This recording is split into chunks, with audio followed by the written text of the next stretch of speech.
him speak. But guys, we got another great couple. Background in personal training. You know, one of the things that I had Chris and Heidi film that we're going to be releasing shortly is a video where they talk to personal trainers. I think that this is a phenomenal market that we could break into with the body line. And here's the challenge that personal trainers have is they get 100% of the credit or the blame for the success of their clients, and they only get to spend an hour with them maybe 2 or 3 times a week.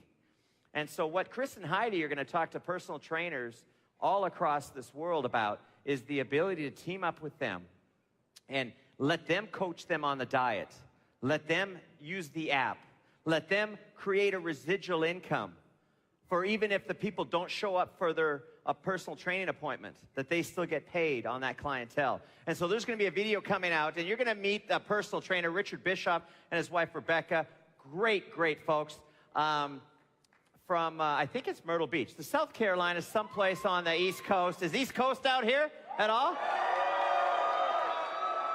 Hey, guys, I want you to give it up for ambassador leaders, Richard and Rebekah Bischoff.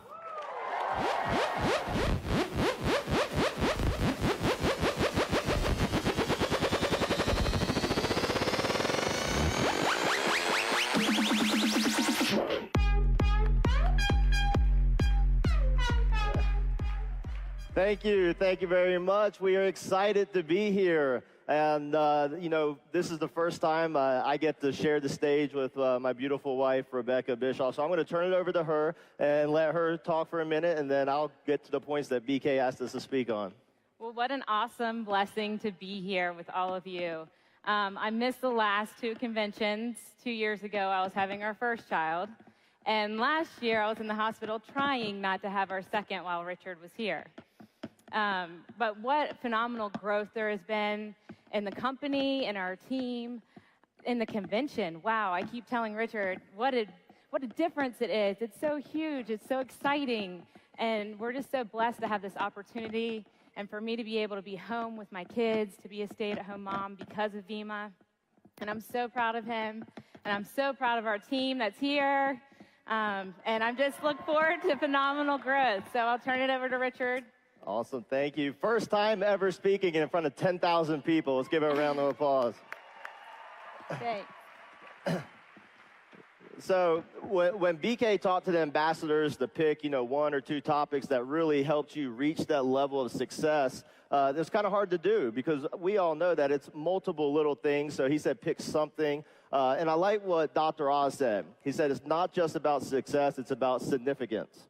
And I was raised in a household with a family that was really big on significance. My dad always, you know, is a successful person, but he said, I don't care how much money you make. The only thing I care about is that you grow up a godly man and make a difference in the world. And so I was raised very grounded, but at the same time, we were told to do whatever we do with excellence. Whatever you do it to the best of your ability. Do it as you're doing it for God. So with that, I applied that to the things I did, whether it was sports or college or whatever it was. And I applied that to the Vemma business. And one of the things that I think, if I was to give you a tip, one of the most important things would be attractive. Be that person that you want to attract into the business. You know, anybody that has heard Darren Hardy, especially last year, he talked about the greatest networker ever in history would be a guy 2,000 years ago that simply went up to 12 people and said, follow me. He didn't have to explain anything. He didn't have to do anything. It's because who he was that people followed. And I think that if you want to be successful in network marketing, which is really an attraction business, you know, you want people to do what you're doing and attract them into the opportunity or to take the products, that you need to be attractive.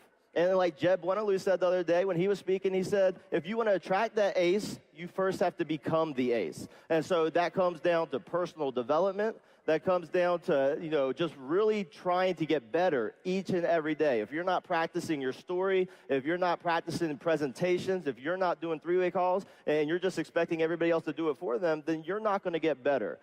Practice, you know, doesn't make perfect, but they say it makes permanent. You get better each and every time you do it. So that would be one tip, is to be attractive. Another one that I'll share my story. story on this is that, I got plateaued in the business. I got plateaued at executive for 2.5 years. And there were times that I didn't think that I could do this.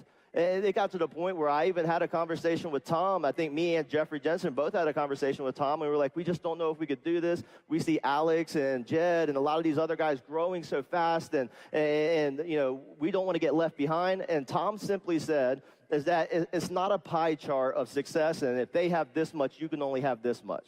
He said, there's an unlimited amount of success out there that anybody can have.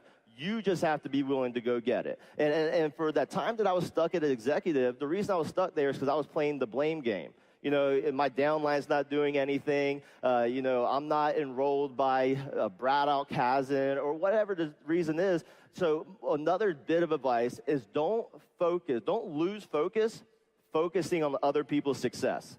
You can focus on other people's success in the sense that you want to do what they do, but don't lose focus there. And don't play the blame game. Become the ace. You personally develop yourself into the person that you want to attract. And when I did that, when I changed my mentality and I started doing personal development and I started, not being jealous of people, but learning from them and duplicating them and using them as inspiration and teaming up with great uplines like David Graham, Billy McSwain, Ronnie Phelps, J.D. Phillips, and Tom Alcazan, and then duplicating that into my downline with such amazing leaders like Jeffrey Jensen, Jason Jensen, Ian Lenhart, and the whole East Coast. And I just can't thank my team enough. You guys are the greatest. We really appreciate you. That's our time. We love you. Have a great day.